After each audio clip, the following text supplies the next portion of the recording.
നമസ്കാരം.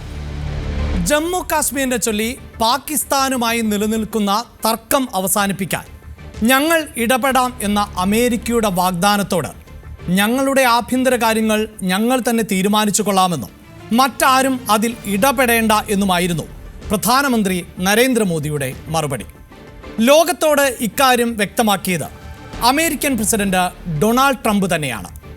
എന്നാൽ ഇന്ത്യയുടെ ആഭ്യന്തര, നയതന്ത്ര, വിദേശകാര്യ വിഷയങ്ങളിൽ പലപ്പോഴായി ട്രംപ് എല്ലാത്തിനെയും മറികടന്നുകൊണ്ട് ആദ്യം അഭിപ്രായം പറയുന്നത് നമ്മൾ പലതവണ കേട്ടു.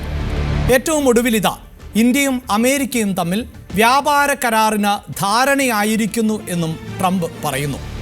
എന്നാൽ ഇന്ത്യ ട്രംപിൻ്റെ ഈ മുന്നറിയിപ്പും ലോകരാഷ്ട്രങ്ങളോടുള്ള വെളിപ്പെടുത്തലും ഇപ്പോഴും പൂർണ്ണമായും ശരിവെച്ചിട്ടില്ല.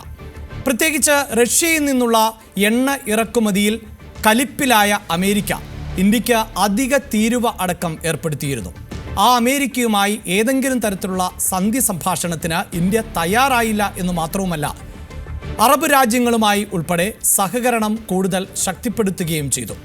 കഴിഞ്ഞ റിപ്പബ്ലിക് ദിനത്തിൽ യൂറോപ്യൻ യൂണിയന്റെ പ്രതിനിധികൾ ആയിരുന്നു വിശിഷ്ട അതിഥികളായി എത്തിയത്. തൊട്ടു പിന്നാലെ യൂറോപ്യൻ യൂണിയനുമായി ഇന്ത്യ കരാറിൽ ഏർപ്പെടുകയും ചെയ്തു.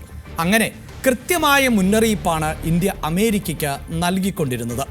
ഇതിനിടയിലാണ് പൊടുന്നനെ കാലങ്ങളോളം പല കാരണങ്ങൾ പറഞ്ഞുകൊണ്ട് നീട്ടിപ്പോയിരുന്ന കരാറിൽ ധാരണയായിരിക്കുന്നു എന്ന് ട്രംപ് വെളിപ്പെടുത്തൽ നടത്തിയത്. എന്താണ് ഈ കരാറിൻ്റെ ഉള്ളടക്കം? അമേരിക്കയ്ക്ക് മുന്നിൽ ഇന്ത്യ കീഴ്പ്പെട്ടോ? ഇത്തരം ചോദ്യങ്ങളാണ് പ്രതിപക്ഷ നിരയിൽ നിന്ന് ഇപ്പോഴും ഉയർന്നു കേൾക്കുന്നത്.